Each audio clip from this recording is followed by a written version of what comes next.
Welcome to another Coffee with Samso, where we speak with ASX companies and we get the stories straight from the horse's mouth. We're here at the University Club here in Crawley on the UWA campus, and I've got Don Smith back here from Tempest Minerals following the story of what they're doing. Tempest is ASX code is TEM, market cap currently is approximately 25 million. So Don, tell us what's been happening with Tempest. Yeah, there's been quite a lot happening, Noel. Most recently, we announced that we completed a downhole electromagnetic survey, DHEM survey, at our Orion target, where we had a fair bit of market interest in what we've done there because of the two holes we drilled a few months ago. In addition to that DHEM announcement, we also put out some of the, only a small percentage, but some of the assays that we've received for those holes that we've drilled. And they've confirmed that it's mineralised. Might not be the super high grade that some people were hoping for, ourselves including, but it hasn't changed the story at all. So. Yeah, I think, look, it's just a typical mineral exploration story, right? So it's part of the game to think you're going to get something you don't, and it's part of the game for you to not think you get it, and then you get results that you... False positives and false negatives are a part of this game for sure. Yeah. Especially when there's new restrictions where we have to impart visual estimates into our announcements, which makes things very difficult because that's not the most reliable. Yeah. Was a bit amazed to hear that that's something that must be done, because as geos we are very ultrally conservative when we don't have numbers in front of us. No, that's exactly right. And as I say, visual estimates aren't the most reliable thing of all time, but we're now stuck with those rules. So yeah, look, the whole story that you have there with Meleya is that, in 2019 you guys sort of identified the area, and then 2021 you sort of said, hey, this might have some juice to it, and 2022 you drilled. So that in itself, what have you guys learned? I know, you have, the drill hole has effectively shown us there's a system in place, and now you've locked the holes and you've looked at the numbers. What's going through your thoughts at this point in time with the projects? Well, there's always lots of things going through my mind, but I think as we spoke last time, it hasn't changed substantially in terms of what we're thinking. We're still looking at a mineralised system. It still has copper in it. It actually has some zinc in it, which we didn't recognise in our logging. We've also found some molybdenum there as well. And those three things certainly give us the feeling that we're, well, not just the feeling, it gives us evidence that we're in a big mineralised system.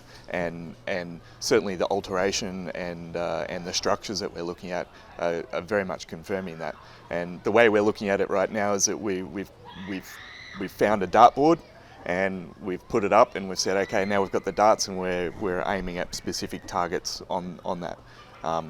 And one of those shows that we're in the vicinity of something serious, and that's why we've also done this downhole EHM. Sorry, try that again.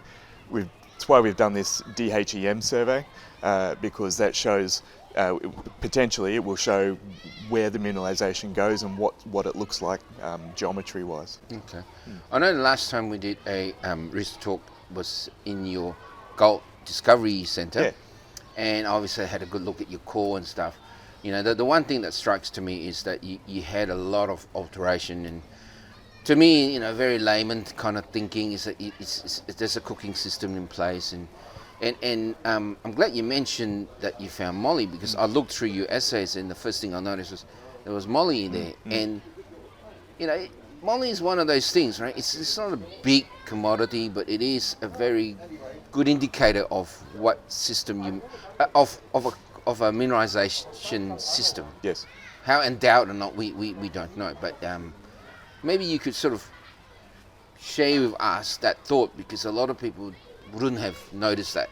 Yeah, that's a really, really important one. Well, there's two things there. The moly is one. Moly is as many of the more technical people know that are listening and watching, moly is used by many exploration geologists as a targeting tool. So if you're looking at a big statewide data set or something, one of the key elements that a lot of people use to find anything is moly. So we know that that's a really good indicator that you're in the right area as a mineralized system. In our particular instance, we've got copper, zinc, moly, and I don't want to particularly invoke the word porphyry, but certainly that is one of the That was on my mind. I'm sure it was. You've seen the alterations. So one of the mineralisation types that has crossed our minds more than once, and certainly the presence of moly would match with that. So I'm definitely not claiming that yet, but that is very interesting, no doubt whatsoever. So we're looking at a big system. We've got moly.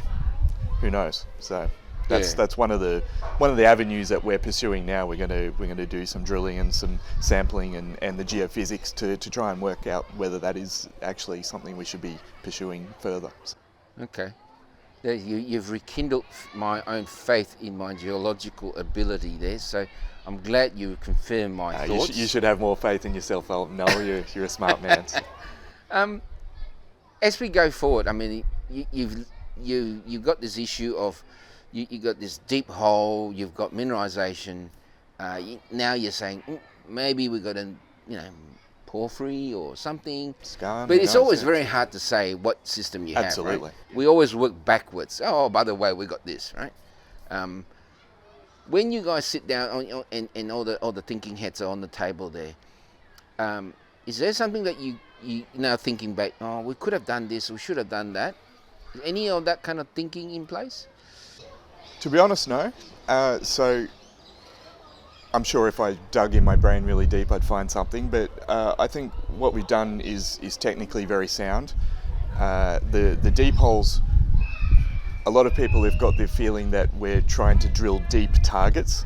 That is not the case. So these holes, as I explained before, are designed to understand the geology. So we got government co-funding because this is a brand new area. No one's ever looked here before. So we drilled these holes so that we could understand the stratigraphy underneath us. And the holes have absolutely done that. We now know that there's a very thick greenstone sequence as well as the volcanics and the intrusions. And the two holes together have proven that the greenstone belt is indeed continuous and doesn't pinch out to the north as the historic government geology maps show. So that's pretty exciting. And the fact that we got mineralisation in these holes was frankly just a bonus. So and we're not disappointed by that at all. So it's given us more faith that this system and the whole belt is mineralised, and we can keep exploring along it with some success. With that in thought, how does that, or has that helped you to believe or understand your regional projects or the regional exploration potential target? Yeah, same answer really. Is we've drilled two holes. If we look at this comparative to anywhere in WA really, if you look at Kalgoorlie, in the length of the belt that we have now, there'd be close to 1 million drill holes, certainly hundreds of thousands, and we've got two. So it's just this beginning, and our two holes show that we've got a new greenstone belt. We've shown it's mineralised, and we've shown that we've got the cooking system that you refer to. Doesn't get any better. We're just about to get at it and start exploring really hard. Lots of drilling, lots of geophysics. Yeah, I mean that's good to hear. I mean, look, I'll declare I'm a shareholder. I think I said that as before. you said, yeah. And I've got vested interest to dig as much information out of you as feasibly possible today. So when I think as an exploration geologist, as you just mentioned, right, it is really a place where no one's been, literally, and you put two deep holes in, and it's literally as green as you can get in terms of an acreage of land for exploration. So when we think as investors, I put myself without the geological understanding. You guys are doing this because, geez, you drilled two holes. How do you know where you wanted those holes? Why not somewhere else? Was there something that drew you there? And then if that was the case, again, from people who are not from our fraternity, they were saying, well, why didn't you get what you were drilling for? Okay. Well, we did get what we were drilling for to start off with, and more. So the fact that we didn't get high-grade mineralisation in the first drill hole into a new belt, that's disappointing. It would have been really nice, but Investors just think you should. I think we've done pretty well. Yeah. So,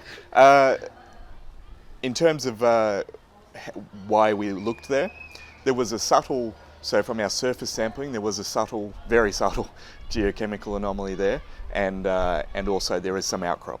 So we decided to drill the holes to see if we could then match what was in the drill holes to what's at the surface, and also if the subtle geochemical anomaly told us anything, which it did. It has matched roughly with the mineralisation. So yeah.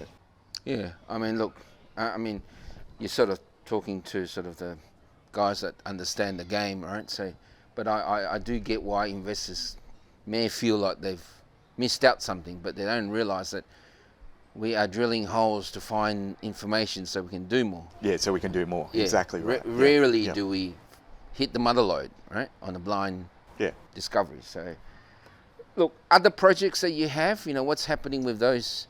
Sure. So in addition to Meleya, where we have a lot of work coming up, so we've got airborne geophysics, ground geophysics, lots of drilling.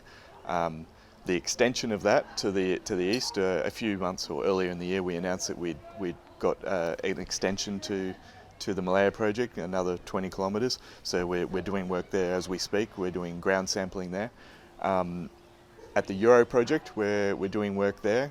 We'll be drilling there hopefully by the end of the year at a couple of new targets that we've got there. We also just signed a non-binding MOU with Carrara Mining, who have the ground adjacent to the Euro project, so it's a continuation of the same geology that we've been exploring there for some time, and we're excited to get into that. So Carrara are very much focused on producing at their high-grade iron ore mine there, and they know that we do a good job with our exploration, and we've decided to team up on that ground there. So we're excited to get into that as well, and that means that we can apply the same principles that have had, I think, some pretty solid success so far. We can apply those same principles elsewhere in the belt. Okay. Look, it's the talk of the town the last 2-3 weeks. The market's been tossing everyone inside out, sure outside has in. Been. Yep, volatility is definitely around. So, but how has that treated you guys, and how are what I call them the money people been saying to you? What's your thoughts? Well, and about that, and also going forward.